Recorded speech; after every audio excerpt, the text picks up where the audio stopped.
Namaste, Namaste. and welcome to this special evening. And welcome, Narad. Welcome. Alok. Nice meeting you after a long time. Yes, but we have done so many So many together. series Yes, together, yes, maybe yes, almost yes. 200, I think. Yes. So, just briefly to tell you an experience I had about 3 weeks ago.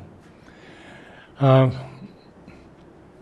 was sitting alone, looking at the photos of Sri Aurobindo and Mother, and suddenly a very strong intuition came down and said, "You must do a series on the world situation in the light of Sri Aurobindo and Mother." This has not been done before. So I phoned Alok Bhai, and he immediately agreed. So this may be, knowing the situation of the world at the moment, a series of talks. The first one that Alok and I discussed is about these plane crashes around the world. So please begin, sir. Yes, so this is the question which is the burning question today. Absolutely. A lot of people are asking about the recent plane crash and the crashes that are happening all around the world. So on the surface, now obviously we are not going to talk about all the nitty-gritties of flying, though being from the Air Force background, a little bit I am aware of that. And I did meet some people who are friends. But leave that aside, because that a lot of people are discussing all over the internet. So And constantly there's new things being yeah, revealed. yes, that's true. But if we take the full picture, which obviously I'm not going into the details because they are well available now. If we go into the picture, one thing which comes very obvious is that there was a problem in the electrical system. So there was these aircrafts have been whistleblower, there have been people who have been talking about it. Now this is not this, we'll go deeper into it, but to start with. So possibly there was a problem in manufacturing, not design. Design is a different thing. Design is about avionics, and manufacturing means you don't take care to be precise. So that's something else. And if we go to the root of manufacturing is one part, and second is if there is a sabotage. Now that's a theory which has been going around. There is no evidence as yet of that, but rife with speculation because there are plenty of people involved in aircraft maintenance. It's a very precise work. Being in the Air Force, I know every system has to be checked thoroughly before the plane is flying. This is one part of it. But why these two things come under a scanner? Question mark is because if you see the last, as you said, why it is increasing. So see, basically industry, any industry, aviation industry or any industry, is driven by market, which is greed for money. Now when there is a greed for money, you promise many more things than you can deliver. Yes. And when you promise many more things, you compromise because it's like quantity, but you compromise on quality because it's physically not possible to do that. So this compromise, if you ask me what is the deeper reason, I would say it is greed which killed. Human greed. So this is one part immediately. And if we don't address this aspect, then we are just playing with some surface thing. There will be some inspection and people will be paid up and things will be hushed, much like what happened with the vaccine thing.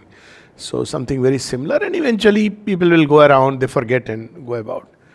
But how to address human greed and for money, one of the byproducts of competitive capitalism, which I'm not discussing which system is better because all are as good and as worse. Depends on, all human systems have imperfections. But here, now, especially when you have a near monopoly in a market, so how do you address the greed? This is a big challenge. To me, the only solution that comes through is a spiritual evolution. I don't see any other way. It cannot be done by lecturing and telling people, and most people will not even believe that, But this is a fact that greed kills. How? When you manufacture things, now in small things it probably doesn't matter. But when you are flying an aircraft, even a hairline problem, this I can tell you, that even a hairline issue can be disastrous because avionics works like that. So it has a reserve, by and large, it will be taken care of, but if you have missed things, the same applies in everyday maintenance because aircrafts are coming in and going fast. This particular aircraft, if you see from Delhi to Ahmedabad, it flew and some passenger actually noted electrical spark. He took a video. Now that video has gone public. He was not taking a video of the wings, he was taking a video of outside. He noticed some sparks. But then how did it take off? It took off because obviously the maintenance part, the people didn't care. They just gave a clearance for the plane to fly. Why again? Because money. You can't ground. So this is one part. There's a lot of competition going on. And this is now extending the discussion a little deeper into this domain. Last 2-3 years especially. So being from India, my natural impulse was promote our airlines. So I've been traveling with Air India. And very frankly, I've been very happy till 2 years back. And suddenly I noticed lots of baggages, delays, extraordinary delays, cancellations. And while the people who were applying were very nice, their PR department is really good. But my own hunch was that there is something going on which is not very clean, because why a particular airline this is happening? I don't believe that, the Tatas as a group is such a... But worldwide, there's such frequency of these accidents. So that's because of as I said, greed. So when you manufacture planes, say, and you are in a rush to, cover distances, fly more frequently, so there is going to be a problem. That's a compromise on the quality. And here, we have to remember that this is the domain of Mahasaraswati. And the least negligence, least misapplication of equipment is going to be a disaster. So there was a time when Germans made things, there was a lot of precision. I mean, our own Matri Mandir is a witness to that. Japan. Now Japan has also taken the other route. So Mahasaraswati, whoever takes care to details is going to be rewarded. As simple as that. You may do Saraswati Puja every February. I'm just saying in the Indian context. But if you don't regard the divine presence in matter, and you take it that matter is unconscious, then you are going to have problems. This is one part. This is only the surface analysis. Now, okay, is there a way that it also could have been overridden? So, Mother described that the material determinism is one layer of determinism. And there are several other layers. And she described very interestingly that there are people, and this may come as a little bit of a shocker because everybody is saying one person survived. Now, Mother describes precisely this kind of incidents, that there are people who bring misfortunes. And she gives the example of boat capsize.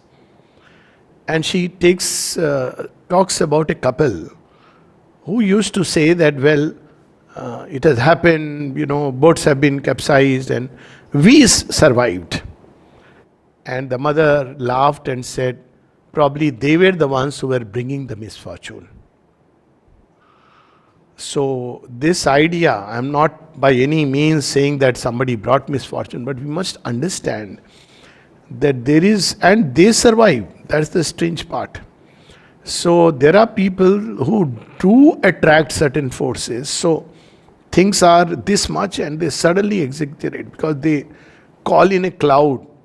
Ultimately, all this is because of play of forces, as we know, adverse forces, which love to create accident, which love to create chaos. The third reason which she gives behind every accident is basically unconsciousness, which is inattention, not unconsciousness in terms of technicality. And this is so true. I mean, we all have experienced looking into the mobile and walking, and you suddenly bump your head against something and you say, what happened? And you realize that, I was inattentive. So, a moment of unconsciousness, and again here she says something very interesting. We may use the word pilot error, but that's too simplifying a thing. She says there are forces which actually cover up your eye, and she speaks of a boy who was on the rail track, and a train is coming, and everybody was telling the boy that move away. But these things actually cover your eyes, and you don't see the obvious. So I am not talking of this accident, but in general accidents, you miss the obvious. Because a little inattention and something which was glaring, staring, you miss it. But this is a third reason how these forces operate. Then there is another interesting reason. Of course, people speak about collective karma and collective destiny. Sri Aurobindo and the mother discredit that. No, there is nothing like that. Everybody had to die together and go. It's not like that. So, attention, consciousness, how it gets impaired is when these pilots have very, tight schedules.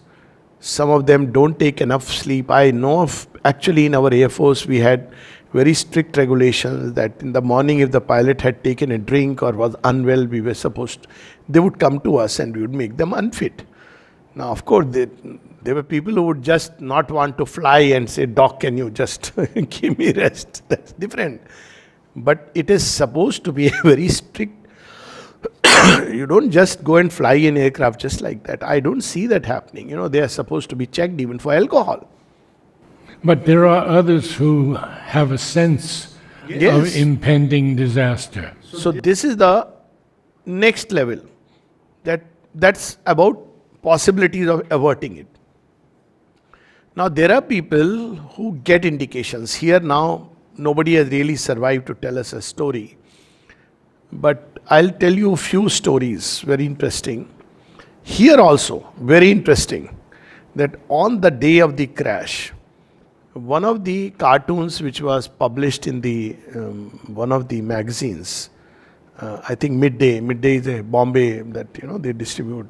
So that magazine had a picture of Air India office, and it was written Happy Father's Day. You see the picture. This was exactly the picture when the plane crashed with its nose jutting out. This is exact. They have it. This their official picture actually is of just the nose part jutting out of the building. You can search and see. You see it. And that particular day it was published.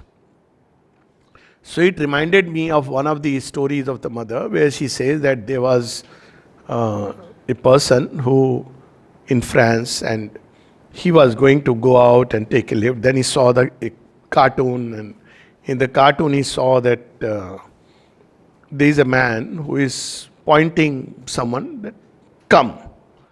And somehow that time, to his eyes, that picture where he is inviting seemed like a coffin. And when the lift comes and the door opens, he suddenly sees the boy and he says, this is the boy I somehow saw in that cartoon. And he takes the stair and the lift crashes. I have had a very similar experience of actually seeing that I am going in a car and the car turns into a hearse. And there is a boy who is driving. He is driving now recklessly, and I tell him, where are you going? And he is reckless, so half of the car, actually I was to travel with my wife and son to Chennai. Suddenly I see these two have gone. The car is somehow it's hers, but the same man is driving. And as the color of car, everything I noted, and as we hit the place, he stops at a place which I see that it's a, it's not Muthial pit, but a place where they cremate. It's a cremation ground. So he says it's the cremation ground. The meaning was very clear. So I discussed with Kavita, but thing is we couldn't have stalled that journey because it was for my visa interview. So I told them that you guys don't come because I have seen something. I have to go. I have no choice. Of course, I can take a bus. That was another. And she insisted, no, we'll go. So what I did was, I don't know why this idea came. I just tweaked the image. It may sound very strange. I offered everything to mother, prayed for protection, and I tweaked. Tweaked in the sense that in the car there was certain arrangement. And we just changed the arrangement. I asked the person who was sending the car that what color car are you sending? And to my horror and surprise, it was the same color car. And I said, no, please send me a white color car. I actually tweaked that whole thing and prayed. Now that first part of the journey till our literal Muthial Ped, it was so reckless. It seemed like couple of trucks which are just going to, but constantly I was calling mother. And then after that, I just told him, Jagratam, Jagratam, don't. Young boy, very similar. And then of course, after crossing a point, I knew that, so events can change. There is nothing like an ineluctable. I have so many stories of seeing them, but most of the time we don't take cognizance. So I feel that surely there must have been people who did smell something. People are given indications, but most of the time, for whatever reasons, you don't cancel a trip. Maybe you cannot cancel certain trips. But then in that case, you must really invoke the divine presence and protection. So here I am reminded of something which the mother advised. And it's a habit ingrained in the ashram ethos, and I would advise everybody to do that. So whenever people went for picnic, that a picnic is nothing, you are just going up to the lake. So people would go and pray to the mother, and everything was written, who all are going, all the details. And she would approve and they would go. Once Pranabda did not inform her. And they went for a picnic and they came back. And that day he says, mother wrote in her diary, which later on she must have wanted him to see it. She says, I see that my children are now emancipated and they do not need my active presence in their midst. And the boy who drowned? That was another one. So because he said that, they don't need, they think that informing me is just a formality. So here in the ashram, one of the things you learn, because picnics are still there and there have been accidents. Once there was a big accident near Chennai. But before going, nothing happened except to the vehicle. Before going, there is a little concentration. Very interesting it is. And I personally follow it to a detail that, mother, I am traveling by this flight. This is the time that I am traveling. And this is the seat number. And your grace and protection. Now, there is no fear, honestly. But I feel we have to connect with her in every possible situation. This once was as part of our spiritual self-culture or even a religious culture is no more there. People don't think God is only when there is some crisis. But as the mother says, you have no idea how many times you're protected. So actually I feel we are only noticing a crash. We don't know how many times we all had a brush with death. And we're never aware of the cause. We are not even aware that something could have happened. I have had situations which later on, you look back and see. So please invoke the mother. Ask for a grace and protection wherever you are traveling. It doesn't matter. It may be a trivial thing. But nothing is trivial for your relation with the Divine Mother. It goes to so much extent, how precise, see the Mahasaraswatis. And this I have experienced it. So people would go from, their house, they would come to the ashram, then they would go to their place of work. So mother knew what is the path they are taking. It's a very small distance. You can go through Manakul Vanaikar street, you may go through this street, you may go through that street. What does it matter? But she knew. And one day when somebody took another path, she said, why did you do that? I have noticed in myself one odd day, I have my own route, and if I take another route, I know that this is not something which I should be doing. Of course, nothing happens, I pray to, but I feel inside that this is, I should have taken that route, but for some reason it happens. Nothing happens, that's okay.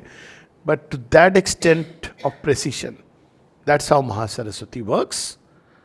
So we have cut off God from our lives. Of course, we keep the Gita. That's, people are showing that, Gita survived. That's not the issue.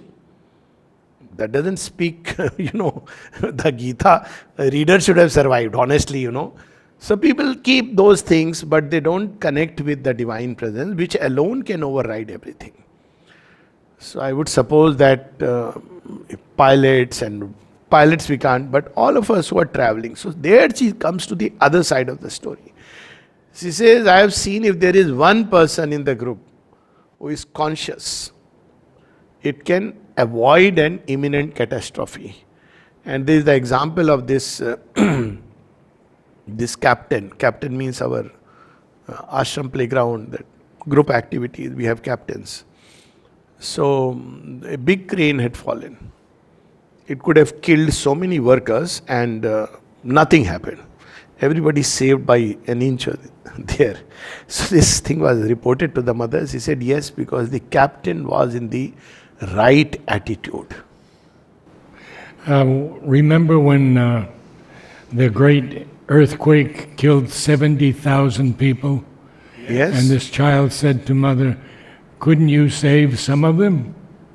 And she said, very few people are aware of their psychic being. Yes, so there is another aspect of it, because people want and expect grace to act just randomly on every event. We must understand there are three things which operate in life. One is the purely material mechanical determinism. And most people lead a mechanical, soulless routine. I mean, it's a sad story, but it's true. Laughing, they're enjoying, but it's a soulless routine. Its life is carrying on mechanically. So most people are leading that. So they are completely subject to the mechanical determinism. So if there is a problem, you are likely to be caught and wiped off in that. That's the physical part. So yet, what about grace?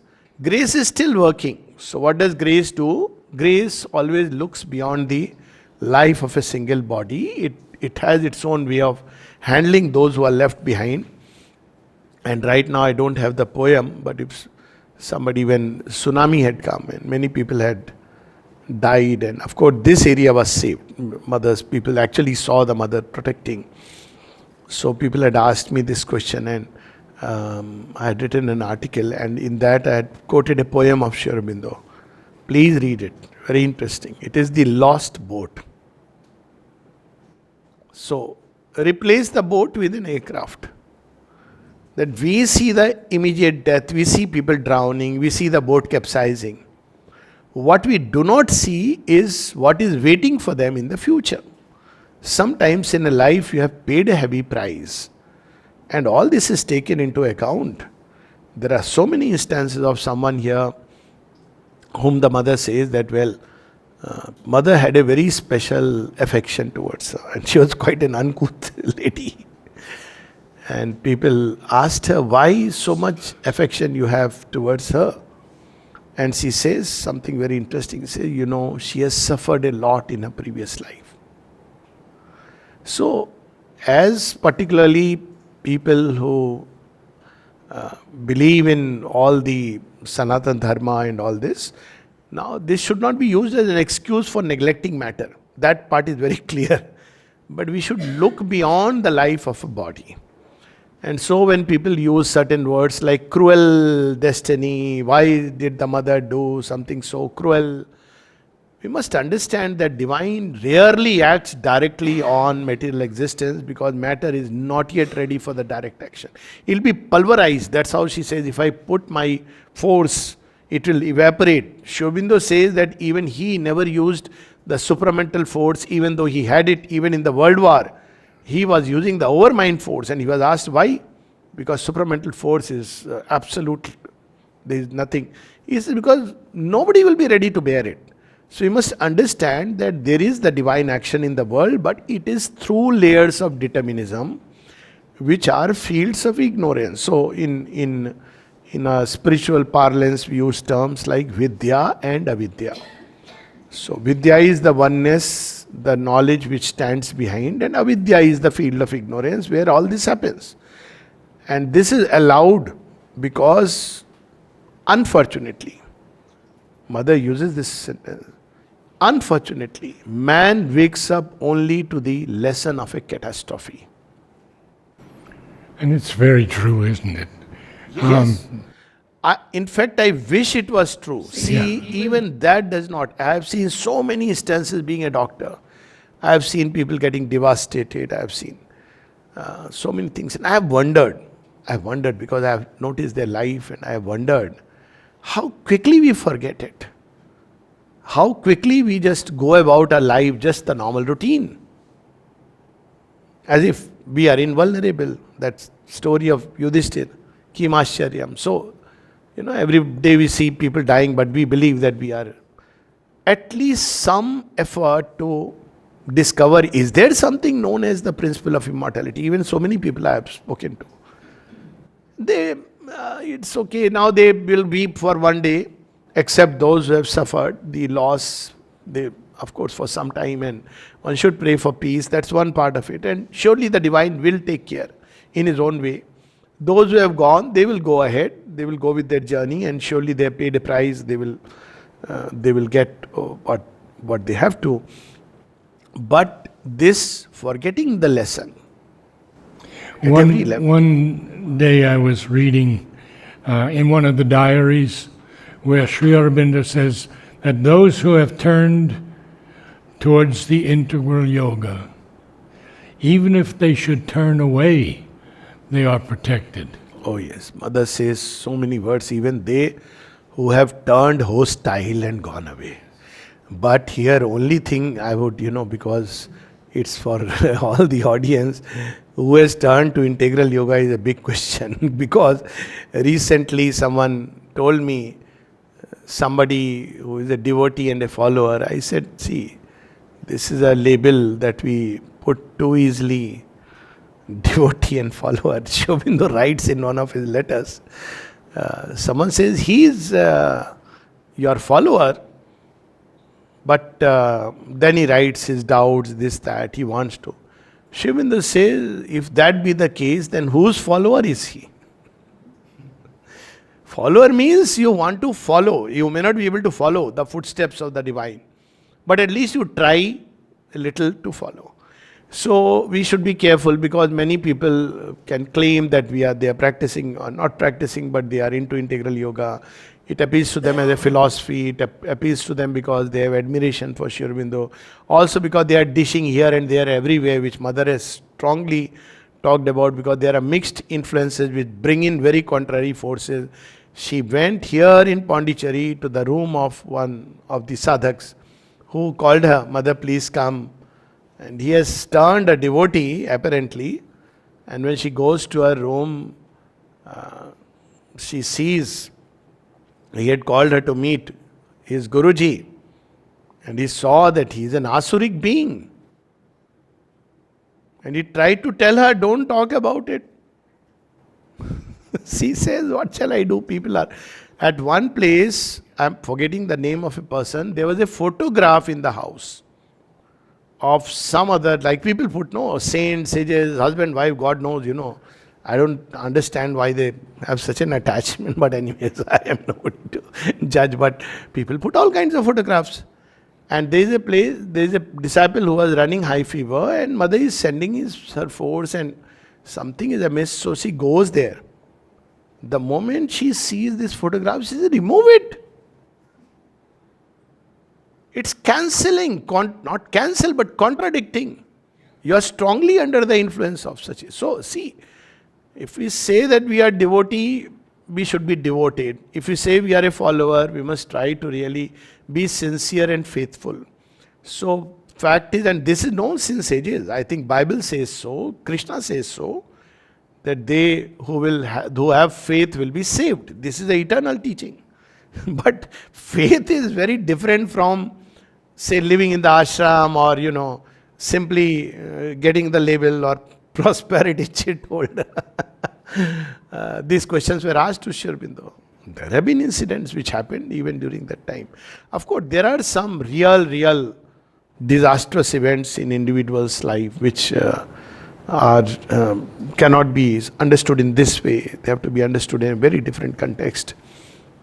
One of the stories is Mul Shankar. But again, see, he used to be the Massachusetts for Sri Aurobindo's after the accident. And Sri Aurobindo, there are certain things we have to avoid. We carry atmosphere. So before going on a journey, just try to be quiet. Don't, talk to your wife or husband, but don't get into animated discussions with the mobile, all kinds of things moving around your head in excitement. And somebody who is conscious inside is different, but very few, as you said, are conscious of the psychic being. So one should be very careful. So Sri Aurobindo, on the Independence Day, when India got independence, now a lot of excitement and hangama was going on, partly because Pondicherry had not yet got independence. So there was a lot of excitement and anger, both in the air. Now that is something else subject. But Sri Aurobindo and the mother did not want any disciples to go out anywhere in the crowd. But Mul Shankar went. Excitement. Let me see what's happening. He was stabbed. And it is said that this is the only time Sri Aurobindo people saw a serious face. So we have to understand that in the present conditions of the world, absolute protection is a very, very rare thing, because world is governed by the forces of ignorance which are always on the lookout. And I would, that's why I quote the Gita, which Sri Aurobindo says explains. The Gita says two verses. So it says, while dying, if you remember God, you are saved. You are liberated. So Sri Aurobindo says it's not a last minute edifying Christian death where you are baptized before death. He says you have to read this in conjunction with what the Gita says. And the Gita says that, therefore, O Parth, remember me at all times and fight. And especially about those who are on the path. They are the ones which are the targets.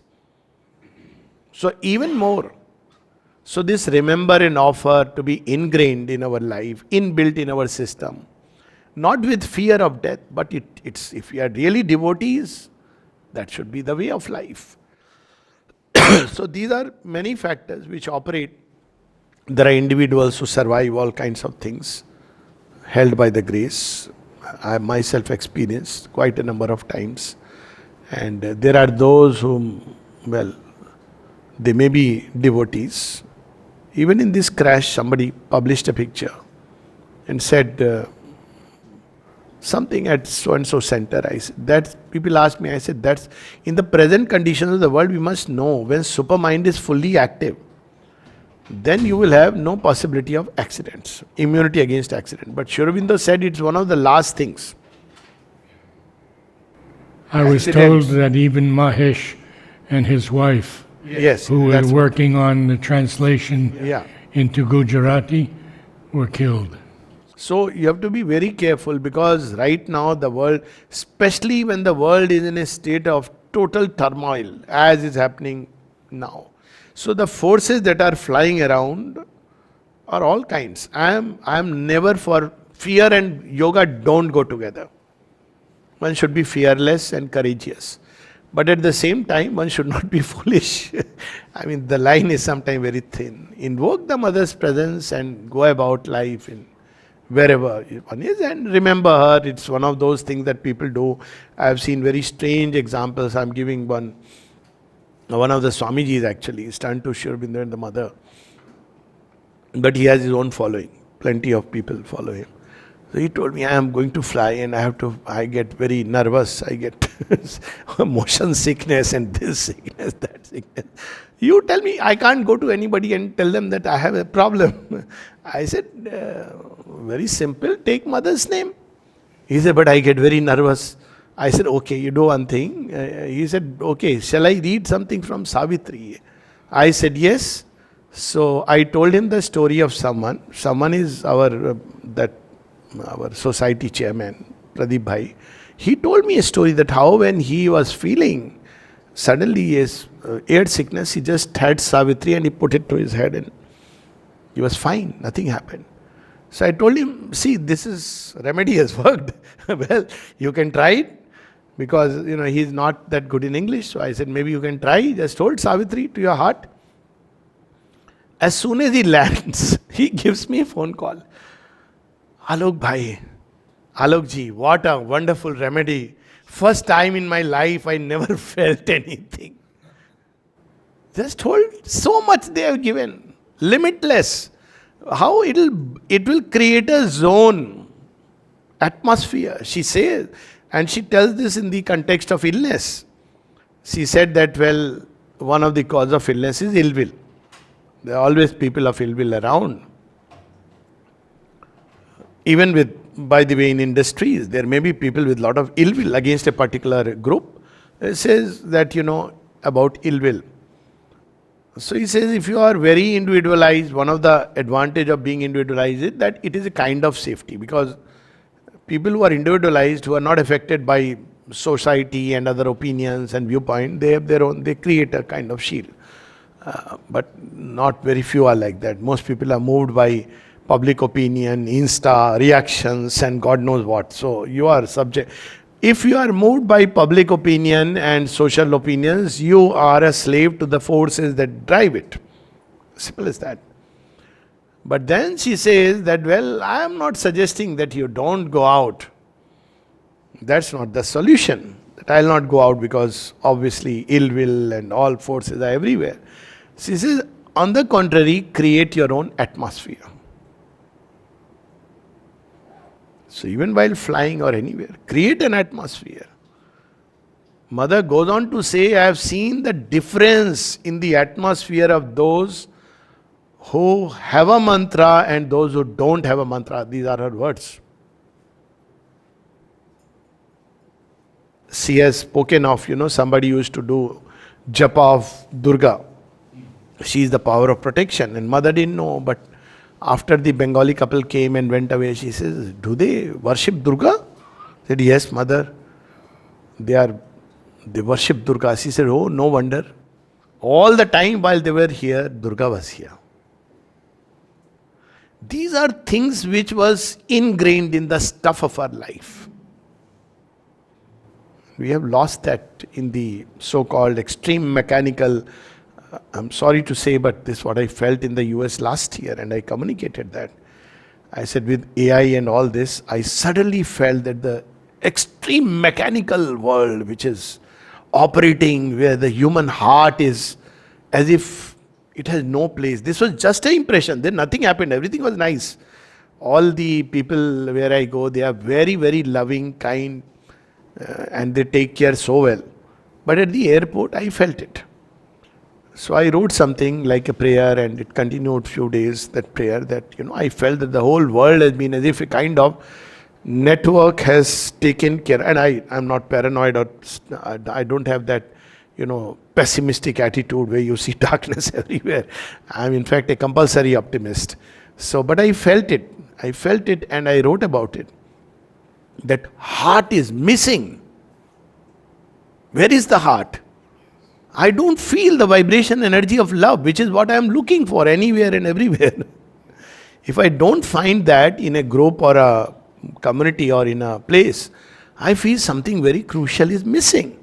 And I felt for the first time, I have traveled 25 times last so many years, first time which I attributed to this AI stuff going around, that there is energy of love is missing. That's why, And well, now you see what is erupted in US. Less than a year. The heart is revolting. Actually, we can look at it in so many ways. But the heart is revolting. Look what is happening in Aurobindo. The heart is revolting.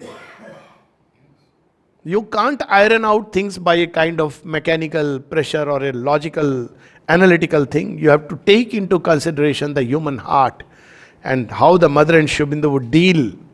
Keeping that in mind, we should be very careful. And where is the harmony?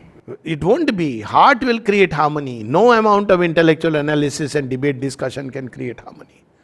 And wherever there is harmony is missing, there the forces of disorder, chaos will find a free room.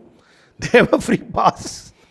Have you ever had this experience when you were speaking to a group of this negativity? Oh, I remember one. But that was two experiences. One was to a group of devotees.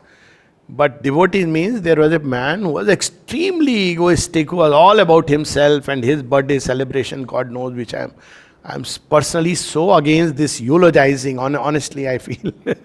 I mean, people should forget, a person has done the work and gone, his mother's child gone. People eulogize. So he was all self-eulogizing than somebody else, and I had to read Savitri. I suddenly started experiencing lot of chaotic noise all around. So then nobody was speaking. So I was supposed to speak for God knows 45 minutes. Anyways, when I speak, you have to stop me from talking. In 5 minutes, I stopped. And another which was very funny, that was in Nairobi. So there I was taken to meet, there was a 7-star hotel. All the captains of industries had come from all over Africa. So our friend had arranged that, these are the people. I told him don't go by captains of industry. It doesn't mean, but anyways, I had gone and he used to call me 24/7 channel. You tell him any time to speak on Mother and Aurobindo, any topic and he will speak. So he was taking full utility of all the time. 4 talks, 5 talks, wherever he took me, suddenly this group. So I went. Now, there I stood up to speak. It was like the typical Rotary Club system where you have those tables and, Yeah. I have never understood that culture. It always seems to me that be sure you have come for drinking and dining or you want to listen to the speaker. But anyways, since I was there, I had to speak. And I saw there was a picture of a bird of paradise. And I remember the speech started like this, that, we all have a bird of paradise, but we have caged it in artificiality, like the picture there. It cannot fly. Bird of paradise, not the plant, the mother said, but actually, that love bird. In a cage. In a cage. I said it cannot fly. Then I started experiencing that all the words were going like this. This is way back, this in 2000. Before I went to my first visit to America, before that. That was my first visit outside India. So the words were going like this, literally. And there was a wall. All these people were sitting, apparently attentive. There was a wall and it came back. And it was entering back into me. So it would go and come back. Go and come back. So what I spoke that time were some very strong, strong statements.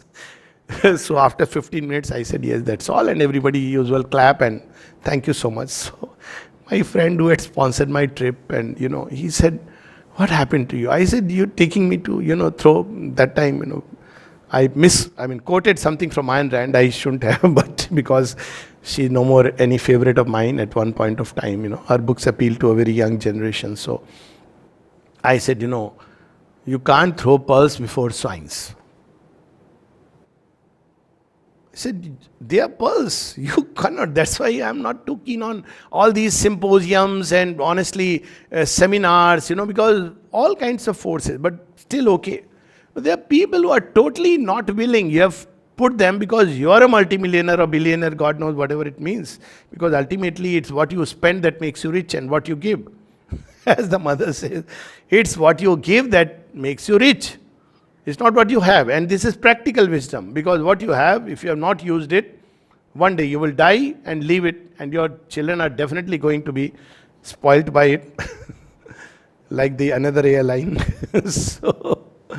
So give it for something beautiful while you are still there. So I said, you see, these people, they are living for purely their selfish interests. They are amassing wealth beyond measure. Do you think they are ready even for a basic spirituality? Forget about, yes, they will give some money, or Birla, Birla and Ford. Birla never gave money to the ashram. And when somebody asked him, he gave money in so many causes. And when he was asked, he said, I'll give money, but there should be one plaque. For Golkund, he wanted to give money. And you remember, no? Her mother said, okay, place it, we'll take a plaque. She laughed. Ask him that we'll place it on the floor. This was her way of communicating. Ford, Henry Ford. Yeah. He had that, I have a question. If somebody can answer this, I'll pay so much, give so much donation. The question was, does the soul exist? Something like, prove to me and all. The people said, Mother, said, you want me to get into this kind of stuff? Let him keep his money. In yoga, Shri Krishna says that don't give this knowledge to just about anyone and everyone. It's something treasure beyond measure. So, what I'm saying is, being devotee follower is okay. But to live that life, to invoke the mother in everyday situation, circumstance, life is so beautiful. Even catastrophes can change. Even a group can be saved. That reminds, by the way, of Udar's story. Yes, exactly. You remember? Oh, yes. So Udar is traveling in the train. Many people may know, some may not know. So Udar is traveling in the train, and suddenly the train meets an accident. Everybody wakes up with a jolt. Nothing happens to anyone. And there were some villagers outside, some local people who saw the whole thing. And they had an impression that the train was suddenly raised and kept back. So Udar asked the mother. He says, yes, but you didn't tell me which seat you are. You told me that you are in the train, but you never told me which seat you are sitting in. Which compartment you are in. Which compartment, exactly. Which compartment. So I had to save the whole train. Otherwise it would have met the normal determinism, and possibly he would have been saved. But many would have died, because you are putting under mechanical determinism. There are many people. But because of him, there were people who were saved. And this has been done not only, you see, this is for mother, it's a very small, what we may call as a miracle. There are other, I know of, who is that? Hanumanji's incarnation in Kaichi Dham. Neem Karoli Baba. People know about his accidents, have been suddenly trained. So all this is there, it documented in the spiritual literature. With mother, this is nothing, if you ask me. Just imagine the whole train, okay. And Aurobindo reminds this with regard to fate, this fated event. So he says that he speaks about Augustus Caesar, and which we know is his own vibhuti. So there is a messenger who is going to give a message. So he is afraid that, what if I am killed or something happens to me? So Augustus Caesar says, you are not carrying a message. You must know you are carrying the fortunes of Caesar. You are carrying the fortunes of Caesar. See, that's how. Life should be like that. It's not about dying, reborn, and looking at it, oh, cruel God, and then crying like one of the words people use, innocent. So I asked them, who is innocent? The last innocent person was driven away from Eden, Garden of Eden. There is no innocence. Where is the innocence? Even in children. You may say that things have not come out. So this word they use very commonly, innocent. Now I'm not saying that anybody should ever be hit or meet an accident or be punished. But let's not use these words so casually just to evoke some sentimental reactions, because if one wants to know truth, you have to be impersonal. Knowledge cannot come if your emotions and sentiments get personally involved in it. You have to be impersonal. You have to be wide. You have to be quiet. Then things will emerge. If there are any questions, please feel free. Yes. So I read this story where mother saved the whole train, but how does it work? Like, what was the wisdom in that moment that so many people about to die? Okay. Yeah. And just because of one person, Yes. he has to save the whole. Yes, so there is, I'll first quote one of the Hindi couplet, because I love it. Then I'll give the English translation and explain the wisdom. So the Hindi couplet goes, प्रबल प्रेम के पाले पढ़कर प्रभु को नियम बदलते देखा, अपना मान रहे न रहे पर भक्त का मान न टलते देखा. So there's a saying goes that an intense love which the Lord feels towards his devotee, due to that he changes the laws. And then he says that even if people call him, you are partial, you are this or that, but he will ensure that the bhakta is defended. Because he can set it right. That's how grace works. It can annul the karmic law entirely. And it can do it for a group because of one person. Now that's where the vastness of the divine grace comes. For it, it's beyond logic, incalculable. If somebody is, that's where the word devotee comes. A devotee depends for everything on the mother. And then, Aurobindo says, he quotes from the Gita, Yog Shem Vahamyam, he takes care of everything. Point is, are we really depending like that? So the wisdom is only that these people were so fortunate that at that point of time they were in the company of someone without realizing, who is joined to the eternal. And there are many stories of that kind. And one of them is that, it's again couplet by your favorite Tulsidas. He says, Hindi I'll say first and then the English. एक घड़ी या दो घड़ी आधों में पुनियाद, तुलसी संगति साधु की हरे कोटि अपराध. He says a moment or half a moment of the company of a bhakta, sadhu in whatever way, a good human being who is not good in the human sense, only good, who is genuinely from the heart, a man of clear heart with goodwill in his heart. That has the power to cancel many things. So there is no ineluctable destiny. That's what it means. And even group which is going to be in imminent disaster, now people may not recognize, because unfortunately they see the outer dress. Sadhu is like some white dress or ochre dress or God knows. So that kind.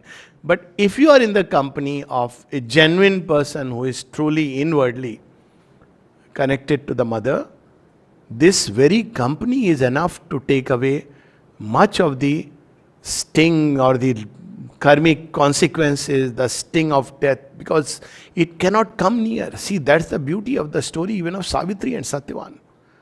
So, people ask, what did Satyavan do? I said, he surrendered completely. That's not an easy thing. So then, as the story goes, first death sends his minions, and mother says they are there. They are quite an organization. So even in accidents, first hit the minions. There is a time and go create a disorder is going, disaster is going to take place, have a feast. So the minions come.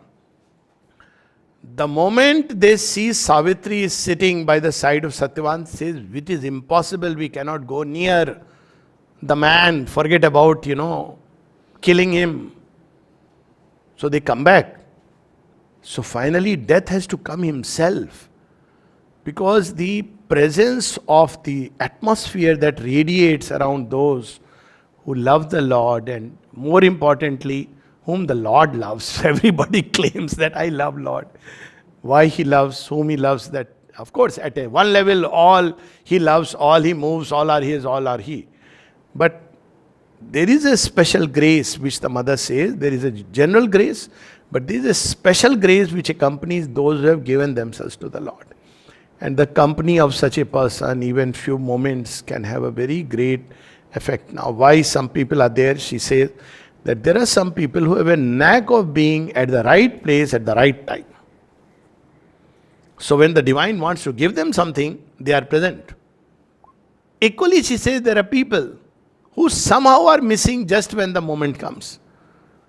And one of the instances was here when mother had given a certain time for meeting or meditation. I'm forgetting the incident, but there was a time, a collective. Was it about the lady? No, that's different. There's the two people who, meditation, and then there was something to be distributed. These people went to bazaar and then they said, okay, distribution, we'll see it later. And they didn't come. And the mother remarked, I wanted to give them something, but somehow they were not there. So now that is very difficult to fathom why some people are around in this way, the configuration of the stars So there is nothing like a fixed fate. That's what is important. So divine can cancel everything and overwrite everything. That's the grace can do it, not ordinary human this thing, to save one person. And all get saved. Yeah.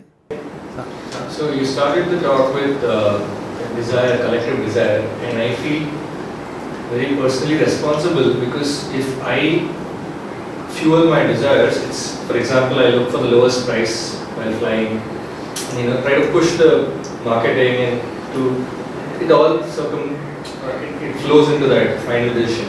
So now I feel like I'm slightly responsible in the whole thing, but of course I see that if I conquer a little bit of it, Yes, so there is always this temptation. May I say it in a little different way? There is always a temptation to buy Chinese mal because it is cheap, but it is at the expense of quality.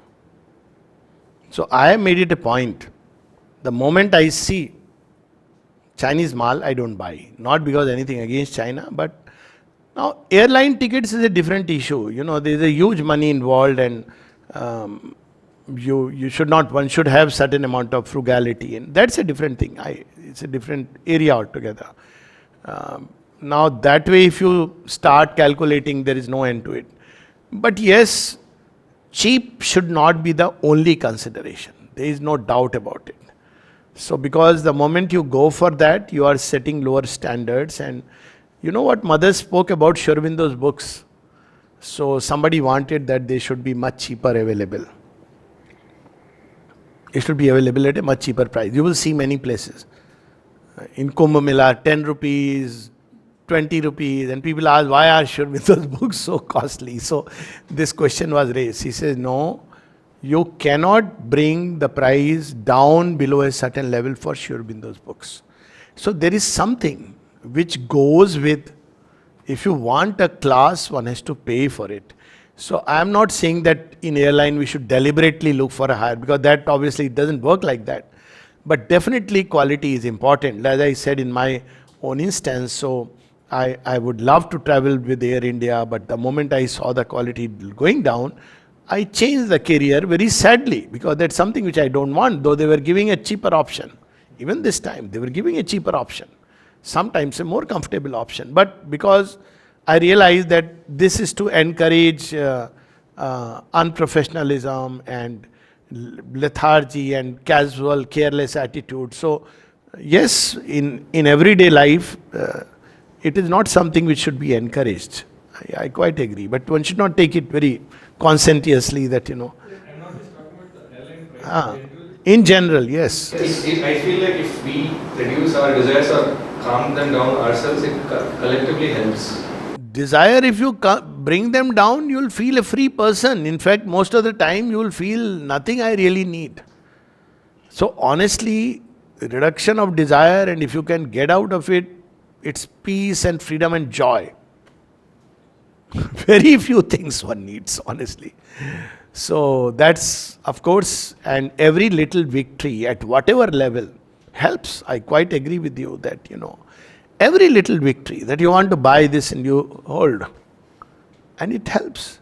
It's a different thing that if you master desire or do that even in some measure, what you need will come to you 5 times more. The mother gives the example of when once she said that because she was an adept in the Buddhist discipline and she would not buy things for herself, and she saw the petticoat, she felt she needs a petticoat. And she says the next day 5 of them came. So you will see that when you stop chasing desires, desires will chase you. This is the poem on karma. So he says the rule of the game with regard to karma. They who chase me shall lose. They who do not chase find. Now this is the paradox.